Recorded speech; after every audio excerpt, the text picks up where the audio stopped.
Concept को touch कर पाऊँ। जब हम कम्युनिकेशन स्टाइल्स की बात करते हैं तो there are as many as 7 communication styles, और उसमें जो सबसे ज्यादा इफेक्टिव कम्युनिकेशन स्टाइल है वो है असर्टिव कम्युनिकेशन स्टाइल। अच्छा जी, असर्टिव कम्युनिकेशन स्टाइल क्या है? अगर कि आप एक असर्टिव स्पीकर हैं तो आपको आपकी बाउंड्रीज पता है, आपको ये पता है कि आप किसी और को किस पॉइंट तक फेवर कर सकते हैं, जहां नहीं कर सकते वहां पे आप बड़ा ओपनली उनसे माजरत करेंगे, you'll excuse with them and you'll say no in a formal way. आप अपनी नीड्स के बारे में बात कर सकेंगे, आप अपनी ऑब्जर्वेशंस के बारे में बात कर सकेंगे, आप अपनी रिजर्वेशंस के बारे में बात कर सकेंगे। If you have to communicate something you will be open about it, and it's something we need to develop, and it's difficult. जो दूसरा कम्युनिकेशन स्टाइल है, that is the most common communication style across the globe and many people are affected with that, is that passive communication style. अच्छा जी, passive communication style क्या है? आप no नहीं कह पाते, आप अपनी नीड्स को कम्युनिकेट नहीं कर पाते, आप थोड़ा सा डिफेंसिव रहते हैं, आप थोड़ा डरे डरे रहते हैं, आपको इस चीज का खौफ होता है कि सामने वाले को बुरा ना लग जाए। अगर जो सामने वाला आपको एक्सप्लॉइट क्यों ना कर रहा हो, you are unable to say no, and this is what makes us passive, and this is a problematic communication style. यहाँ पे I would request you to follow me.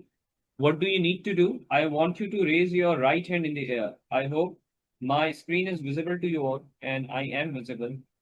So raise your right hand in the air. Can you see my right hand? Yes. बिल्कुल Great. बिल्कुल। तो आपसे भी मेरी दरख्वास्त है कि आप भी अपना राइट हैंड जो है वो हवा में बुलंद कर लें। Please raise your right hand in the air and draw a circle in the air.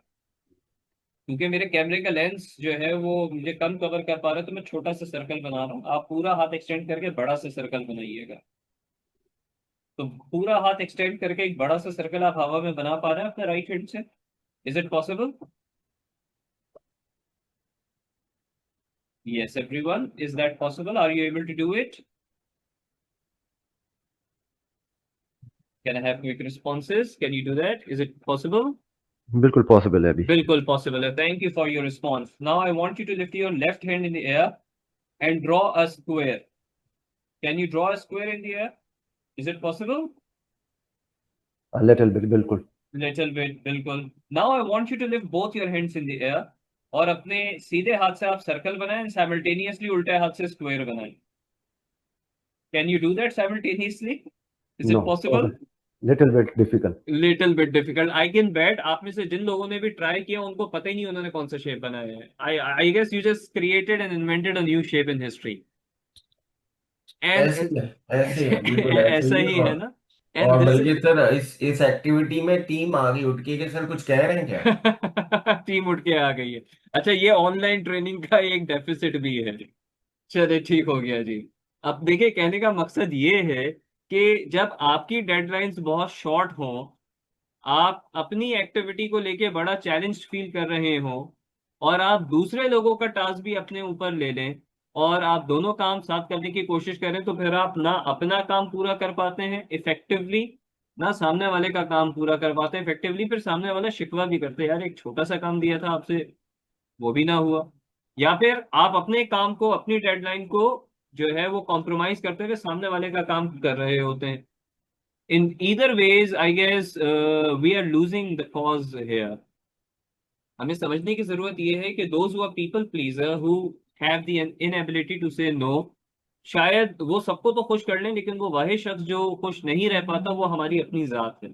Then we become a little too unhappy, a little too unsatisfied, a little too discomfortable, uncomfortable। और इस चीज को समझने की बहुत ज्यादा जरूरत है। अच्छा जी, तीसरी टाइप हमारे पास कौन सी है? People who are aggressive, aggressive communication style. ये वो लोग हैं जो सामने वालों की फीलिंग्स, इमोशंस, उनकी सिचुएशन को जहन में नहीं रखते, and they are always very loud. They would scream, they would be at the top of their voice, they would be rude. And I am sure हम सभी जो है अपनी जिंदगी में कभी ना कभी एक ऐसे शख्स से या ऐसी शख्सियात से जो है वो मुलाकात कर भी चुके होंगे और अफेक्ट भी हो चुके होंगे। पब्लिकली तो शायद हम उनके नाम ना लें, but life is such that we come across such people. अच्छा, अब ये बताइएगा कि क्या किसी भी सिचुएशन में एग्रेसिव कम्युनिकेशन स्टाइल इफेक्टिव हो सकता है? Under any situation can aggressive communication style be effective? Sometime. Sometimes, and when would that be, वो कब होगा? कई फॉलो अप करने के बाद, रिक्वेस्ट करने के बाद ना हो रहा हो तो एंड में. कई फॉलो अप्स करने के बाद, रिक्वेस्ट करने के बाद, या मल्टीपल जो है वो वार्निंग्स देने के बाद भी अगर सामने वाला रिस्पॉन्ड नहीं करे तो फिर you have to take up aggressive communication style. That could be one situation, yes agreed. इसके साथ साथ एक और हमारे पास सिचुएशन क्या है, जहां पे आपके pass out of nowhere abruptly एक टास्क आता है जिसकी डेडलाइन बहुत ज्यादा शॉर्ट है। अब क्योंकि उसकी डेडलाइन बहुत ज्यादा शॉर्ट है, you really can not afford too much time into taking people on board democratically. तो फिर वहां पे क्या होगा, you'll have to put your step down and you'll have to engage with people a little aggressively, where you really do not take much of their concerns in account. क्यों? Because you really need to meet that deadline and you know that you're moving in the right direction. तो फिर out of no choice शायद हमें थोड़ा सा aggressive communication style को pickup करना पड़ेगा। चौथा communication style, the most problematic, and I hope हम में से कोई भी उस कम्युनिकेशन स्टाइल को प्रैक्टिस ना करता हो। वो कौन सा है? वो है पैसिव अग्रेसिव कम्युनिकेशन स्टाइल।